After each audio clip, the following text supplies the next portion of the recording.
Halo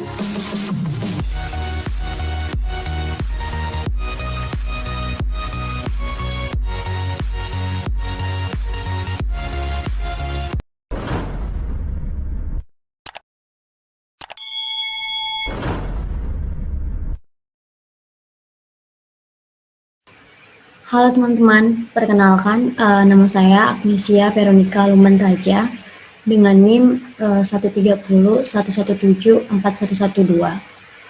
Jadi video kali ini saya akan menjelaskan terkait dengan mata kuliah Sistem Keamanan Cerdas.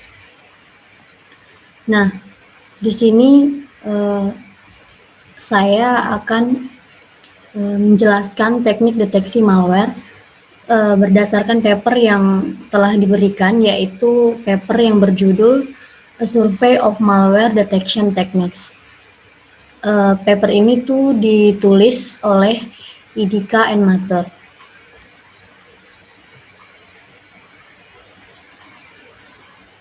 Nah, pada paper ini terdapat beberapa teknik yang dijelaskan. Tetapi sebelum saya menjelaskan tekniknya, saya terlebih dahulu akan menjelaskan metode deteksi malware. Metode yang digunakan untuk mendeteksi malware dapat dikategorikan secara luas menjadi dua kategori, yaitu yang pertama ada anomaly based detection dan yang kedua ada signature based detection. Teknik deteksi berbasis anomali ini menggunakan knowledge tentang apa yang merupakan perilaku normal untuk menentukan maliciousness dari program yang sedang diperiksa. Nah, jenis khusus dari deteksi berbasis anomali ini juga disebut sebagai deteksi berbasis spesifikasi. Teknik berbasis spesifikasi ini memanfaatkan beberapa spesifikasi atau kumpulan rules dari apa yang merupakan perilaku yang valid untuk menentukan maliciousness program yang sedang diperiksa. Nah, program yang melanggar spesifikasi dianggap anomali dan biasanya berbahaya. Kemudian kategori kedua yaitu signature based detection. Nah, menggunakan karakteristiknya dari apa yang diketahui berbahaya untuk menentukan maliciousness program yang sedang diperiksa. Seperti yang bisa dibayangkan bahwa karakterisasi atau signature dari perilaku berbahaya ini adalah kunci keefektifan metode signature based detection. Seperti yang sudah saya tampilkan pada slide, gambar tersebut menggambarkan hubungan antara berbagai jenis teknik deteksi malware. Masing-masing teknik deteksi dapat menggunakan salah satu dari 3 pendekatan yang berbeda, yaitu statis, dinamis, dan hybrid. Pendekatan atau analisis khusus dari anomaly based detection dan signature based detection ini ditentukan oleh bagaimana teknik tersebut mengumpulkan informasi untuk mendeteksi si malware-nya. Nah, pada gambar tersebut terdapat 3 pendekatan yang berbeda, yaitu statis, dinamis, dan juga hybrid. Pada analisis statis ini menggunakan sintaks struktural dari program statis atau proses di bawah inspeksi PUI untuk menentukan maliciousness. Nah, misalnya pendekatan statis ini untuk deteksi berbasis signature. Nah, dia ini kan akan memanfaatkan informasi struktural, misalnya urutan byte untuk menentukan maliciousness. Sedangkan pendekatan yang dinamis itu tuh dia akan memanfaatkan runtime, misalnya yang terlihat pada tumpukan runtime dari PUI. Nah, jadi pendekatan statis ini tuh mencoba mendeteksi malware sebelum program yang sedang diperiksa itu dijalankan. Sebaliknya juga dengan pendekatan yang dinamis, mencoba untuk mendeteksi perilaku berbahaya selama eksekusi program atau setelah eksekusi program. Kemudian untuk teknik yang hybrid itu merupakan gabungan dari statis dan dinamis. Nah, pada paper ini terdapat beberapa metode deteksi malware kan. Seperti yang sudah terlihat pada slide yang sedang saya tampilkan.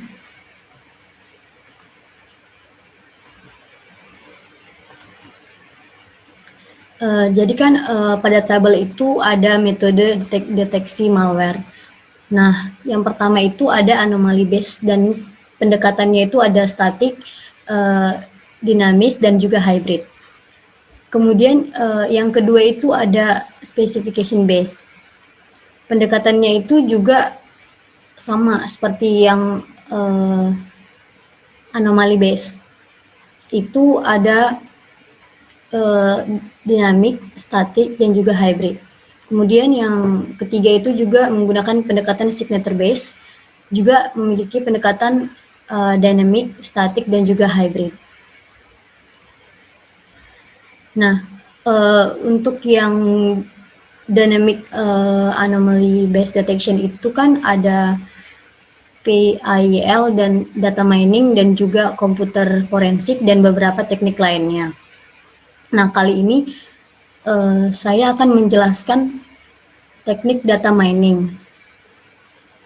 Untuk penjelasan lengkap dari teknik data mining ini tuh dijelaskan menggunakan paper lain yang berjudul Data Mining a Process for Intrusion in Detection, yang kalau di paper A Survey of Malware Detection Technique itu referensinya terdapat pada nomor yang 30, dynamic. Paper ini ditulis oleh Lee and Stolfo. Nah, berikut ini referensinya. Jadi pada paper ini akan membahas penelitian dari Lee dan Stolfo dalam mengembangkan metode umum dan sistematis untuk mendeteksi intrusion. Nah, ide utamanya itu menggunakan teknik data mining untuk menentukan pola fitur sistem yang konsisten dan berguna yang menggambarkan program dan perilaku user, dan menggunakan sekumpulan fitur sistem yang relevan untuk menghitung pengklasifikasian yang dapat mengenali anomali dan gangguan yang diketahui. Permasalahan yang terdapat pada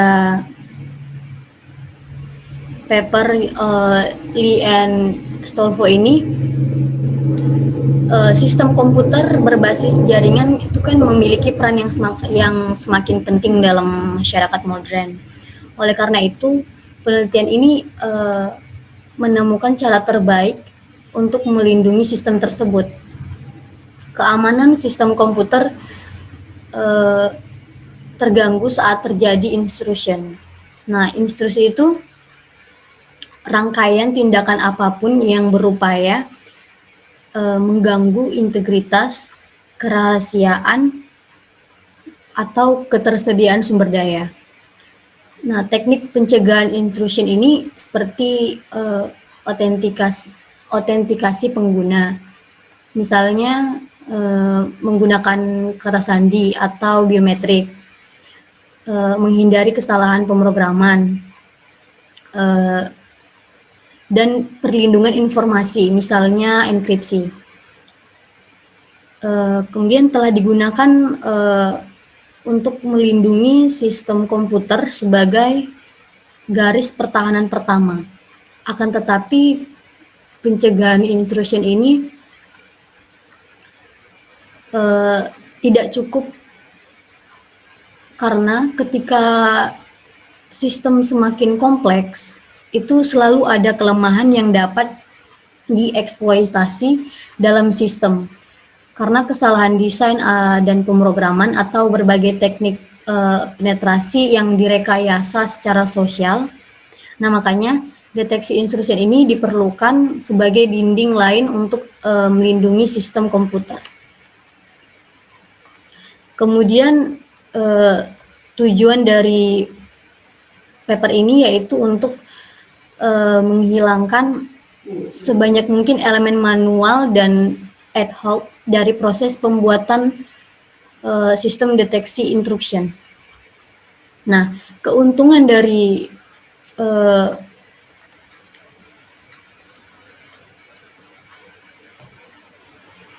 pendekatan data mining ini yaitu dapat secara otomatis menghilangkan model deteksi yang ringkas dan akurat dari sejumlah besar data audit.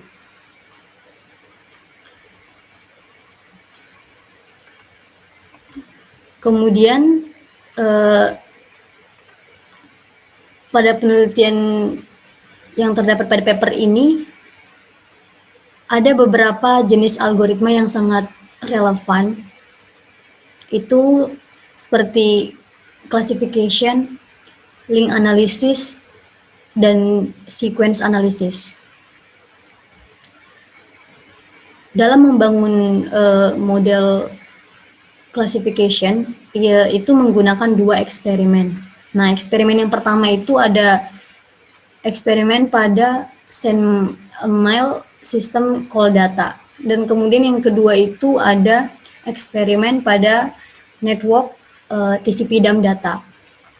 Nah, di sini saya akan menjelaskan eksperimen yang pertama, yaitu eksperimen pada SendMail data.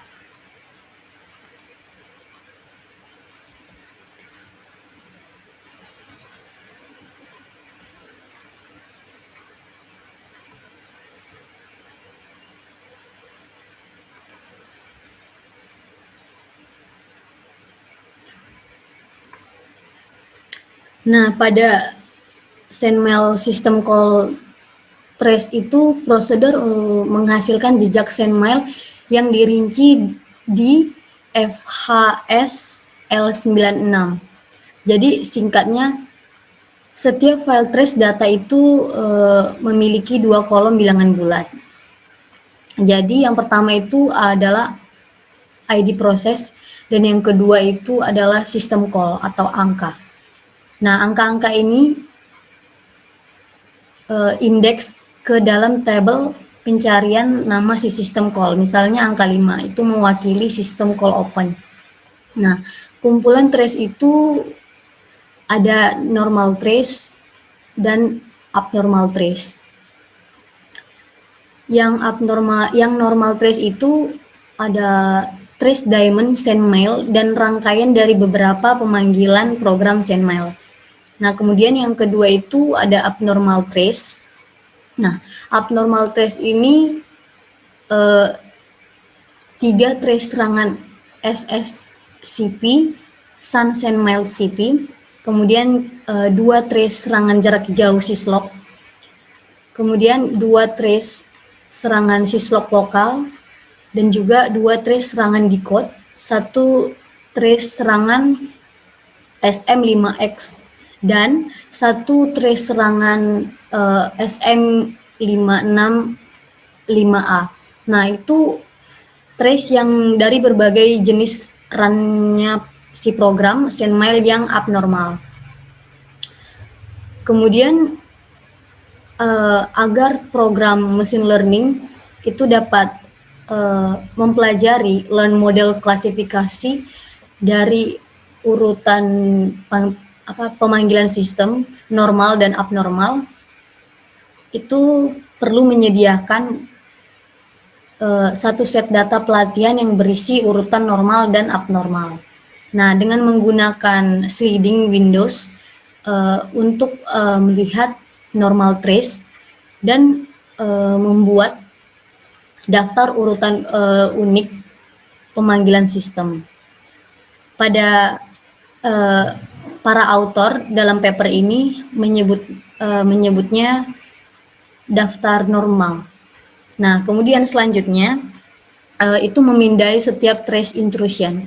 Nah, untuk setiap urutan panggilan sistem itu langkah pertama-tama mencari di daftar normal. Nah, jika pencocokan persis dapat ditemukan, maka urutannya itu diberi label sebagai normal. Nah, jika tidak, maka itu akan diberi label sebagai yang abnormal.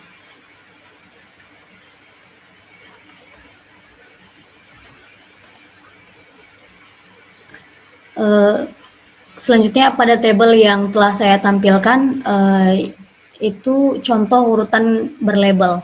Nah, perlu diketahui dan dicatat bahwa trace intrusion itu mengandung banyak urutan normal selain urutan abnormal, karena aktivitas ilegal itu hanya terjadi di beberapa tempat dalam suatu trace. Nah, penulis di sini menerapkan Reaper COH95, program pembelajaran aturan ke data pelatihan. Tujuannya itu untuk mendorong kumpulan aturan untuk urutan panggilan sistem normal dan abnormal. Nah, setiap record itu memiliki n atribut, posisi P1, P2 hingga Pn. Satu untuk setiap sistem call dalam urutan panjang ke n, kemudian ditambahkan dengan label kelas normal atau abnormal. Nah, data pelatihan itu terdiri dari urutan normal yang diambil dari 80% normal trace. Nah, ditambah urutan abnormal dari trace serangan SSCP. Satu trace serangan lokal syslog dan satu trace serangan jarak jauh syslog. Nah, data pengujiannya itu mencakup normal trace dan abnormal trace yang dimana tidak digunakan dalam data pelatihan. Kemudian Reaper ini mengeluarkan serangkaian aturan if-then untuk kelas minoritas dan aturan true default untuk kelas yang tersisa. Contoh Reaper rules yang generate dari sistem call data itu normal. Misal P2 sama dengan 104 kan, dan P7 itu 112. Nah, artinya jika P2 itu adalah 104 vtime dan P7 itu 112 vtrace, maka urutannya itu normal. Nah, contoh lain normal itu seperti P6 sama dengan 19 misal, dan P7 sama dengan 105. Nah, artinya jika P6 itu adalah 19 LSIG dan P7 itu adalah 105 SIGFACT, maka urutannya itu normal. Nah, untuk yang abnormal, misal abnormal itu true, artinya jika tidak ada di atas, maka urutannya itu abnormal. Kemudian Reaper itu hanya mengeluarkan aturan untuk kelas yang minoritas. Misalnya dalam eksperimen yang para autor lakukan, jika dalam data pelatihan memiliki lebih sedikit urutan abnormal daripada yang normal, aturan Reaper itu outputnya dapat digunakan untuk mengidentifikasi urutan yang abnormal. dan prediksi default yang lainnya itu normal.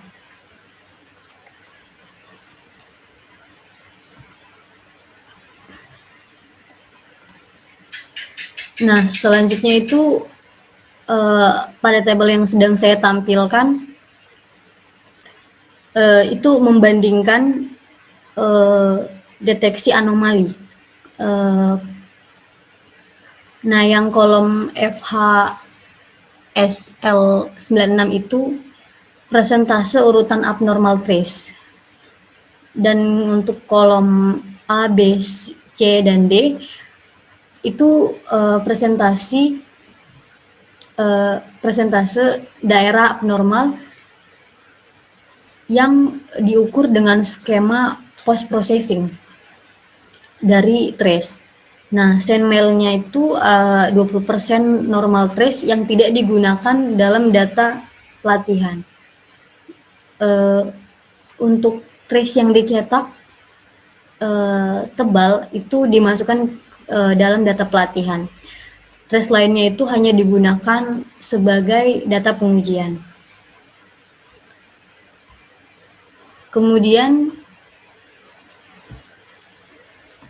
hasil eksperimen yang terdapat pada eksperimen A, B, C, dan D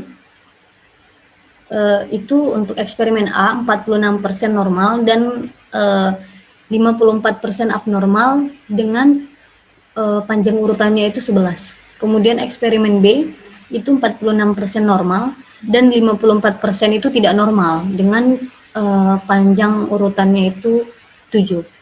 Kemudian pada eksperimen yang C itu 46% abnormal dan 54% normal dengan panjang urutannya itu 11. Kemudian eksperimen D itu 46% abnormal dan 54% itu normal dengan panjang urutannya itu 7.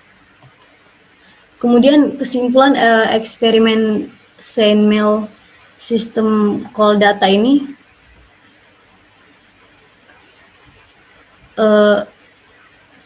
yaitu eksperimen yang pertama ini pada SendMail sistem call data itu menunjukkan bahwa perilaku normal dari eksekusi program dapat ditetapkan dan digunakan untuk mendeteksi penggunaan yang anomalus atau anomali.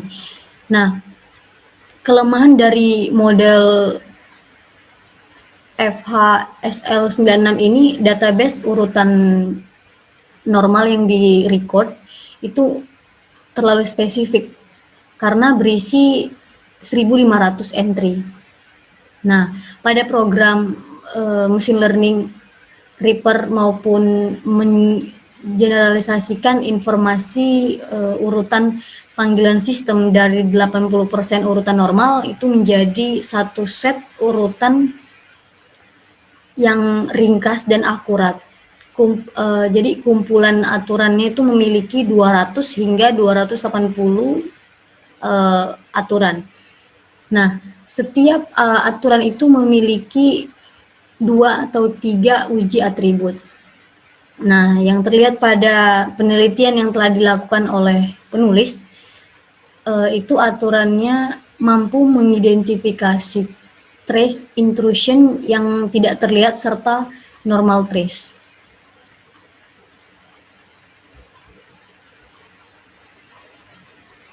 Kemudian eksperimen yang kedua itu ada eksperimen network TCP dump.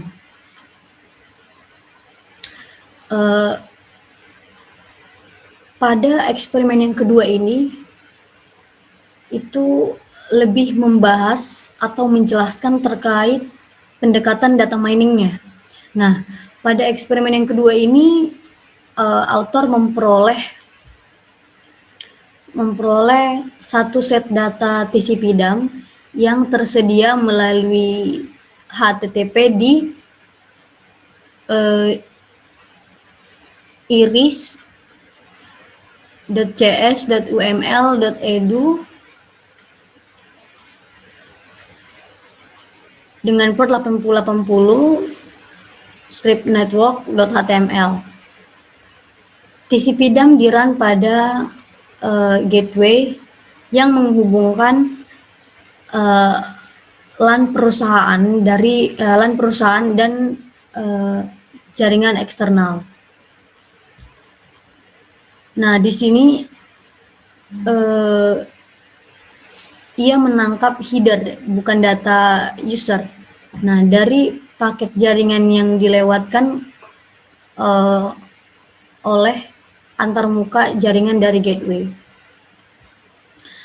Pada penelitian yang dilakukan oleh Lee dan Stolfo ini mengembangkan skrip untuk memindai setiap file data TCP/DAM dan mengekstrak informasi tingkat connection. Nah, tentang traffic network. Untuk setiap connection TCP, script memproses paket antara dua port dari host yang berpartisipasi dan memeriksa apakah three-way stacking itu diikuti dengan benar untuk membuat connection. Kemudian selanjutnya itu untuk memantau setiap paket data dan paket ACK yang menyimpan sejumlah perhitungan untuk menghitung statistik connection. Nah, dan juga yang dilihat itu bagaimana koneksi itu diakhiri. Karena UDP itu tidak memiliki connection, maka hanya dapat men-treat setiap paket sebagai connection. Nah, connection record dalam preparation data mining itu sekarang memiliki fitur start time, duration, host yang berpartisipasi, port, statistic connection. Misalnya itu byte yang dikirim ke setiap arah, kecepatan kirim ulang, lalu kemudian flag normal atau salah satu kesalahan connection atau terminasi yang direkam, dan juga protokol TCP dan I2CP atau UDP. Kemudian selanjutnya itu meng-call host yang memulai connection yang mengirim SCN pertama sebagai sumber dan yang lainnya itu sebagai tujuan. Nah, ini tuh bergantung pada arah dari sumber ke tujuan. Connection ada di salah satu dari 3 jenis. Itu outgoing dari LAN ke jaringan eksternal, lalu incoming dari jaringan eksternal ke LAN, dan interLAN dalam LAN. Nah, untuk setiap direction connection eksperimen klasifikasi itu, setiap record connection itu menggunakan layanan tujuan port sebagai label kelas, dan semua fitur connection lainnya. Nah, selanjutnya data pelatihannya itu 80% connection dari file data TCP/DAM normal, sedangkan data pengujiannya itu mencakup 20%, sisanya dari file data TCP/DAM normal. Dan semua connection dari 3 file data TCP/DAM itu ditandai sebagai serangan yang disematkan. Kemudian five-fold cross validation evaluation di report di sini. Nah, proses pelatihan dan pengujiannya itu diulangi 5 kali. Setiap kali menggunakan 80% data normal yang berbeda sebagai data pelatihan, dan karena berbeda 20% dari data normal sebagai bagian dari data pengujian, dan akurasi rata-rata pengklasifikasi dari 5 proses itu di report. Nah,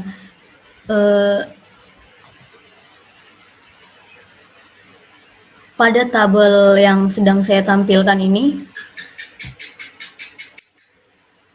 itu misclassification rate pada data normal dan intrusion. Nah, pengklasifikasian yang terpisah itu dilatih dan diuji pada data connection dari setiap jenis traffic. Pada yang normal itu ada 20% data yang disisihkan dari data pelatihan, dan nggak ada data instruction yang digunakan untuk pelatihan. Nah, kemudian pada eksperimen yang kedua ini juga menerapkan Reaper ke data connection. Hasil dari percobaan pertama yang terlihat pada tabel yang di slide, hasilnya itu tidak terlalu baik. Perbedaan dalam tingkat kesalahan klasifikasi dari data normal dan data intrusion itu kecil. Nah, kecuali untuk traffic interland dan beberapa gangguan. Kemudian itu mendesain ulang rangkaian fitur dengan menambahkan beberapa pengukuran berkelanjutan dan intensitas ke dalam setiap record connection. Lalu memeriksa semua koneksi dalam beberapa detik terakhir dan menghitung jumlah kesalahan pembentukan connection, misal connection reject. Nah, semua jenis kesalahan lainnya, misal disconnect, connection ke layanan sistem yang ditentukan, misalnya itu FTP. Nah, connection ke aplikasi pengguna, kemudian connection ke layanan yang sama dengan connection saat ini.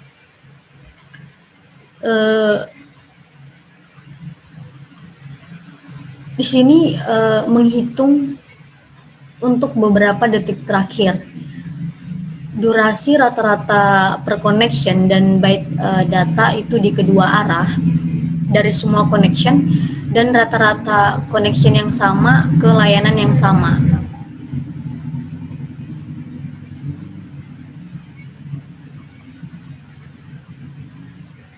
Kemudian pada tabel selanjutnya ini yang sedang saya tampilkan itu menggunakan pengukuran statistik temporal. Pengukuran ini digunakan untuk meningkatkan akurasi klasifikasi. Nah, di sini itu interval waktunya yang digunakan itu 30 detik. Jadi pada tabel itu menunjukkan peningkatan dari penambahan fitur-fitur ini.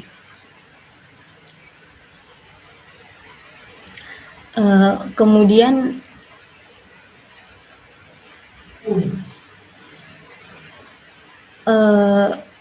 selanjutnya ini terlihat misclassification rate pada data intrusion jauh lebih tinggi daripada data normal, terutama untuk coming traffic. Nah, kumpulan aturan Reaper ini mengklasifikasi hanya memiliki 9 aturan atau 9 aturan dan 25 kondisi. Nah, dengan melakukan eksperimen dengan menggunakan berbagai interval waktu, itu dari 5 detik, 10 detik, 30 detik, 60 detik hingga 90 detik itu efek pada outgoing dan interland traffic itu sangat kecil. Namun seperti yang terlihat pada gambar yang sedang saya tampilkan ini, itu untuk coming traffic, tingkat kesalahan klasifikasi pada data instruction itu meningkat secara drastis secara dramatis saat interval waktu itu berjalan dari 5 hingga 30 detik. Kemudian stabil atau berkurang setelahnya. Nah, selanjutnya itu mining pattern dari data audit. Tujuan dari pada mining pattern dari data audit ini tuh ada association rules. Nah, tujuannya itu dari mining association rule untuk mendapatkan korelasi multi feature atribut dari tabel database. Nah, sementara algoritma association rules itu berusaha untuk menemukan pola record intra audit. Nah, algoritma frequent episodes itu dapat digunakan untuk menemukan pola record inter audit. Kemudian selanjutnya itu ada discovered pattern. Nah, association rules dan frequent episode itu dapat digunakan untuk memandu proses audit. Nah, pada run program itu berkali-kali dan di bawah pengaturan yang berbeda. Untuk setiap proses baru itu dihitung kumpulan rules-nya.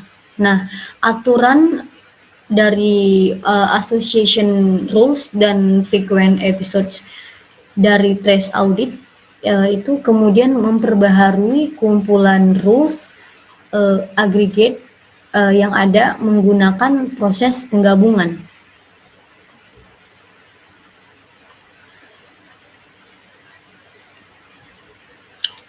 Proses penggabungannya itu dengan cara untuk setiap rules dalam kumpulan aturan baru itu menemukan match atau kecocokan dalam kumpulan aturan gabungan. Kecocokan yang dimaksud itu kecocokan yang tepat di kiri dan kanan rules, ditambah kecocokan menggunakan range pada nilai support atau frekuensi confidence values. Nah, selanjutnya itu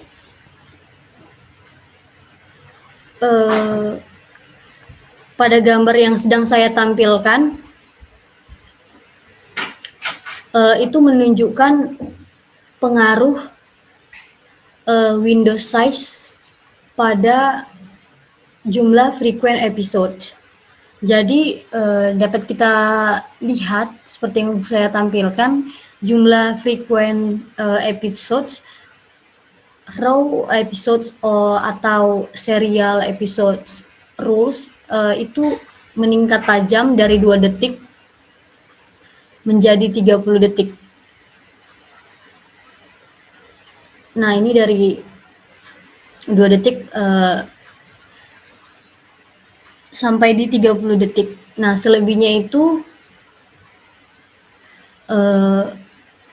dia secara bertahap menjadi stabil.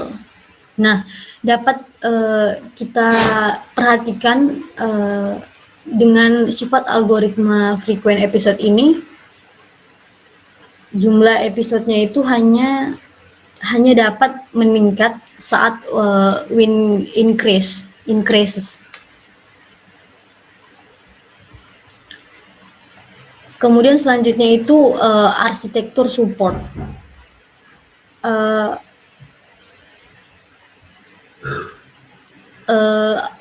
Pada mining patterns dari data audit itu terdapat si arsitektur support. Arsitektur yang saya tampilkan ini tuh digunakan untuk sistem deteksi intrusion berbasis agent.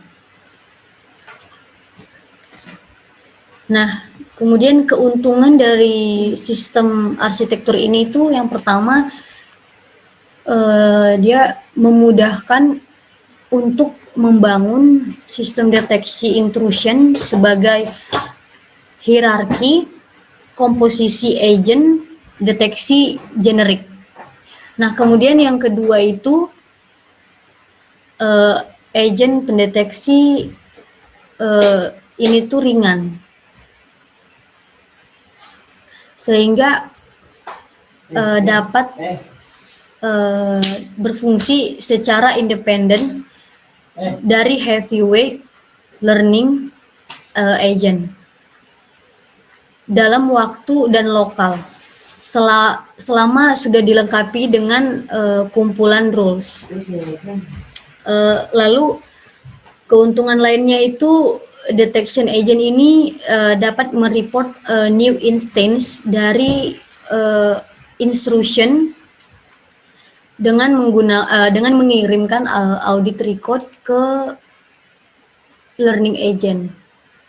Nah, kemudian slide selanjutnya itu adalah tantangan terbesar dalam menggunakan pendekatan data mining.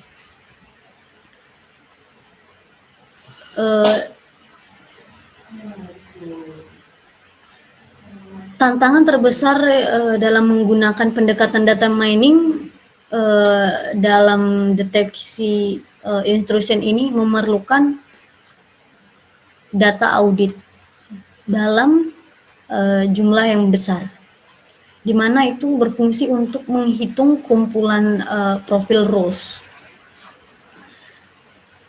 Kemudian data mining itu kan proses yang mahal dalam sisi waktu dan penyimpanan. Dan data mining ini juga deteksi real time harus lightweight atau ringan supaya lebih praktis. Nah, kemudian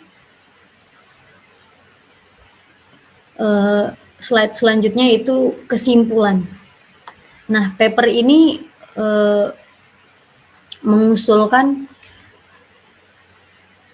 systematic framework yang menggunakan teknik data mining untuk untuk deteksi intrusion. Nah, untuk frameworknya itu seperti yang sudah saya jelaskan pada slide-slide sebelumnya, itu ada classification, association rules, dan frequency episodes program, yang dimana itu dapat digunakan untuk secara otomatis membangun model deteksi. Eksperimen yang telah dilakukan pada data SendMail System Call Data dan network TCP DAM data itu menunjukkan keefektifan model klasifikasi dalam